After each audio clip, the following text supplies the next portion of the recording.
Olá a todos, é um prazer então, apresentar os resultados da minha tese de doutorado do programa de pós-graduação em computação da Universidade Federal do Rio Grande do Sul, que eu defendi ano passado aqui no X-Meeting. Agradeço muito o espaço. Infelizmente, não pude participar presencialmente esse ano, mas mesmo assim agradeço muito poder apresentar nesse formato remoto. Então, a minha tese de doutorado, que foi orientada pelo professor Márcio Dorn, tinha como tema a descoberta de conhecimento biológico através de dados tabulares, utilizando a aprendizagem de máquina interpretável e visualização. Então, os principais objetivos do meu doutorado foram aprimorar ferramentas de interpretabilidade de deep learning em dados tabulares, que são esses dados estilo planilha de Excel, melhorar ferramentas de visualização para resultados de seleção de features e a descoberta de conhecimento de dados biológicos, utilizando essas ferramentas desenvolvidas. Então, o tipo de dado utilizado nos nossos experimentos são dados de expressão clínica. Como vocês devem saber, a quantidade de genes sendo expressos em cada tecido, é o que determina, em parte, a estrutura e função de diferentes células no corpo humano ou em outros organismos. E o estudo desse tipo de dado permite que a gente entenda um pouco da diferença, por exemplo, entre um tecido que é normal ou saudável e um tecido com tumor, por exemplo. Então, aqui só um exemplo de um experimento de macroarray, que é uma das maneiras de a gente obter esse tipo de dado. E uma das coisas que a gente observou logo no começo da pesquisa foi que muitos dos trabalhos da literatura utilizando esse tipo de dado, eles, na verdade, estavam usando dados antigos, mesmo sendo artigos novos. Então, por exemplo, nesse artigo de revisão de 2016, eu apontava que vários dos datasets, dados que estavam sendo utilizados em pesquisas dos anos 2000, vinham lá de 1999.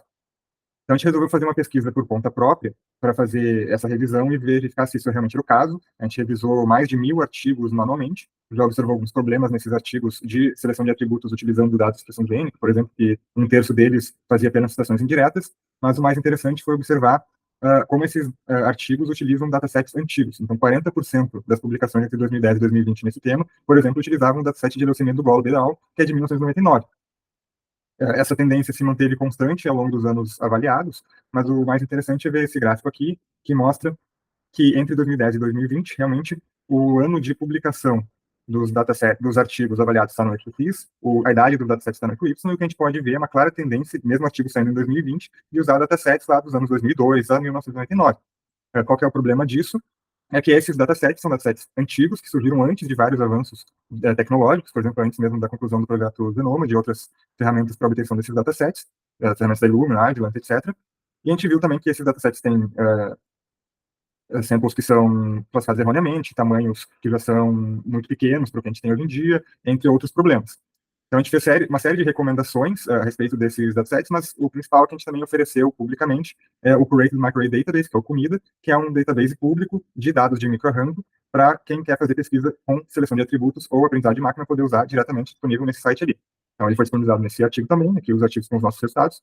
Mas voltando para o nosso problema, esse aqui é o tipo de dataset, então, na prática, que a gente está trabalhando, um dataset de expressão clínica, mas que, na verdade, é só uma tabela gigante de números com muitas colunas, não tantas amostras. Cada coluna corresponderia a um gene possível, e a gente está interessado em saber o seguinte: esses datasets, eles vêm, às vezes, com milhares, milhões de genes, mas o nosso estudo específico está focando apenas em uma porção específica desses genes. Então, o que a gente quer saber é descobrir quais dessas colunas são relevantes para o nosso estudo. Então, esse é um tipo de dado chamado dado tabular, que é um tipo de dado muito útil, muito utilizado assim, na indústria, na ciência, mas que é pouco estudado em aprendizagem de máquina do ponto de vista de interpretabilidade de aprendizagem de máquina. O que é interpretabilidade? É o seguinte: os algoritmos de aprendizagem de máquina, eles são considerados uma caixa preta. É difícil de entender como é que eles chegam numa conclusão. Não existe uma definição matemática de interpretabilidade, mas a gente pode considerar que é, por exemplo, o grau em que um humano consegue entender a causa da decisão de um método de aprendizagem de máquina. O nosso objetivo era o seguinte: utilizar esse tipo de algoritmo de interpretabilidade de máquina para extrair de uma rede neural o que ela aprendeu sobre aqueles datasets, como aquele que eu acabei de mostrar, e a partir disso saber quais são as features, quais são as colunas, quais são os genes que a rede neural considerou mais importante e ver se esses genes considerados mais importantes para a rede neural, de fato, são ou trazem informação biológica relevante. Então, que é essa a ideia. Tem diferentes maneiras de fazer isso, que eu trago aqui com exemplos com essas fotos classificadoras de um cachorro, por exemplo, para de uma rede neural. O nosso foco foi nessa última pergunta, assim: se eu tenho foto de cachorro, o que vamos fazer quais são os elementos da foto que fazem dessa foto um cachorro? Nesse caso aqui, é a última imagem aqui, representando, por exemplo, o rosto do cachorro. A gente está fazendo a mesma ideia, mas para dados daqueles tabulares gigantes com várias colunas de genes. Então, a maneira que a gente fez isso foi utilizar esse algoritmo conhecido como Layer Wise Relevance Propagation, LRP. Ele funciona fazendo uma espécie de engenharia reversa. Uma vez que eu tenho uma rede neural treinada, eu pego a saída dela, levo até a entrada e vejo como é que esse sinal de relevância se distribui. Então, imagine que cada entrada aqui seria correspondente a um gene. Esses genes vão receber um valor de acordo com o que a rede neural aprendeu, seguindo algumas fórmulas matemáticas, e isso vai me dar um valor de o quão importante é aquele gene. certo? Então, por exemplo, um valor de 0 significaria que ele não é importante, um valor de 1 significaria que ele é muito importante. Claro, o LRP sozinho não serviria para essa tarefa, a gente teve que fazer várias adaptações para o algoritmo funcionar bem, para esse tipo de dado. E, então, esse tipo de aplicação pode ser usado, por exemplo, para dados de Alzheimer, tumores, câncer de mama, etc. Então, aqui também um artigo que a gente publicou a respeito disso. Uma vez que a gente treinou essas redes neurais nos nossos dados e fez essa engenharia reversa, usando o método de interpretabilidade, para descobrir o valor de importância dos genes, a gente fez algumas perguntas, a gente quer saber se esses genes que receberam as pontuações mais altas, de fato, trazem mais informação sobre os dados, e se eles realmente são os genes que estão contribuindo mais para o processo de decisão da rede neural. Então, para resolver a primeira pergunta, a gente usou datasets sintéticos, nos quais a gente já sabia a resposta de quais features são as mais importantes, e observou que, de fato, as redes neurais estão classificando as features relevantes como as mais relevantes. Então, está funcionando. E a gente, então, para ver se esses genes eram os mais relacionados com a saída da rede neural, o que a gente fez foi deletar os genes que receberam a maior pontuação e ver se isso não prejudicou a classificação da rede neural. Então, o que a gente está vendo aqui nessa curva azul é que tem uma queda abrupta à medida que a gente vai retirando os genes mais relevantes, depois ela continua, e o vermelho, a curva vermelha é o contrário. Se eu começo a remover as features menos relevantes, a performance da rede começa a subir. O preto seria remover genes de forma aleatória. Mas o mais interessante foi ver que se a gente faz isso para cada classe individualmente, isso quer dizer que cada classe que está sendo classificada, por exemplo, tipos diferentes de tumor, podem ter diferentes tipos, diferentes ordens de qual a feature mais importante. Então, se eu remover da primeira classe as features mais relevantes para aquela classe perde importância, perde qualidade, mas as outras são constantes. A gente pode ver o mesmo efeito aqui para um dataset de câncer de mama, no qual cada linha aqui é um tipo de câncer diferente, exceto o último que era tecido normal, e à medida que eu vou removendo os genes que a rede neural considerou mais relevante da classe HER, por exemplo, a qualidade da classe HER vai caindo, mas as outras classes são iguais. Isso sugere que para cada classe eu tenho um conjunto de genes relevantes diferente de acordo com a rede neural. Então, esse resultado a gente publicou nesse artigo. Então, a gente também estava interessado em melhorar a visualização desses resultados. Então, aqui a gente propôs esse método chamado Weighted t-SNE. O que ele faz é incorporar essa informação de qual é a feature mais relevante na minha visualização. Então, vejam aqui é o resultado de um dataset que tem dados bastante aleatórios. Aqui é um algoritmo desses de importância que não conseguiu classificar, e aqui é como a rede neural consegue diferenciar essas classes. Então, a gente fez isso para diferentes datasets, inclusive de câncer, por exemplo, aqui de câncer de fígado, aqui de câncer de próstata, aqui é o córtex do cérebro de um camundongo. Então, cada classe aqui é uma porção diferente do córtex.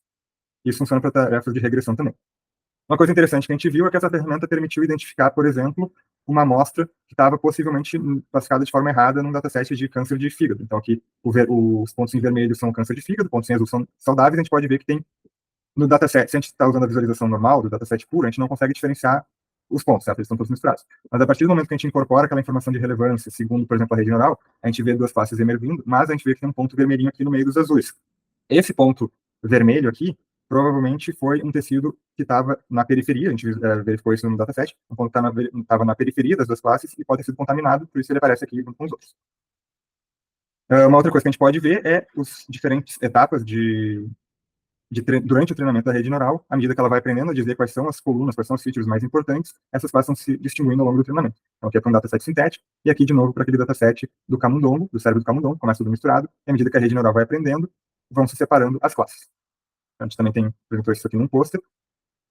E daí, por fim, o que a gente estava interessado em fazer era pesquisar a respeito desses resultados para dados de câncer. A gente pegou dados do comida lá, de câncer de mama e câncer de cérebro, fez todas essas análises e daí resolveu pegar o seguinte: baseado nos genes que as redes neurais consideraram os mais relevantes. Lembrando, a rede neural não foi treinada para fazer isso, ela foi treinada simplesmente para classificar normalmente, só que as nossas ferramentas permitem a gente analisar e interpretar o que a rede neural aprendeu a partir daqueles dados e extrair quais são os genes mais relevantes. Se a gente pega esses genes mais relevantes e faz uma análise de ontologia gênica, a gente vê, por exemplo, que os genes selecionados de câncer de mama, de fato, estão relacionados a funções ou bioprocessos relacionados a câncer de mama, como estão aqui nessa figura, e estão relacionados a estruturas celulares que estão correlacionadas com ou o tecido de câncer de mama ou tecido de mama por si só. Se a gente faz uma ontologia genética para doenças, a gente vê aqui que aparece o câncer de mama, assim como outras doenças relacionadas, por exemplo, câncer urinário ou câncer de ovário.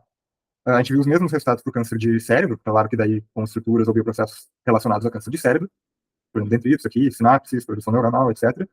É a mesma coisa para as doenças. E, por fim, a gente fez uma busca na literatura pelos genes que foram selecionados, e a gente descobriu que, de acordo com a literatura de artigos publicados no PubMed, nos últimos 5 anos, de fato, a rede neural, em sua maioria, conseguiu recuperar genes que estão relacionados ou ao câncer específico, no caso, câncer de mama ou câncer de cérebro, ou algum tipo de câncer, então, servindo tanto como uma possível validação, mas também como uma possível oferta de novos possíveis biomarcadores para os estudos no futuro, estudos biológicos, a partir do que foi aprendido por redes neurais. Então, aqui, a mesma coisa para o câncer de cérebro. Então, as contribuições foram melhorar a interpretabilidade de modelos de rede neural em dados tabulares, a aquisição de conhecimento biológico através de redes neurais. Então, as redes neurais não foram treinadas para obter esse conhecimento. A gente desenvolveu ferramentas para extrair esse conhecimento da rede neural. E essa análise dos datasets e a oferta do comida. Então, fazer alguns agradecimentos, mas agradeço muito a minha oportunidade aqui de apresentar o trabalho e obrigado pela atenção a todos.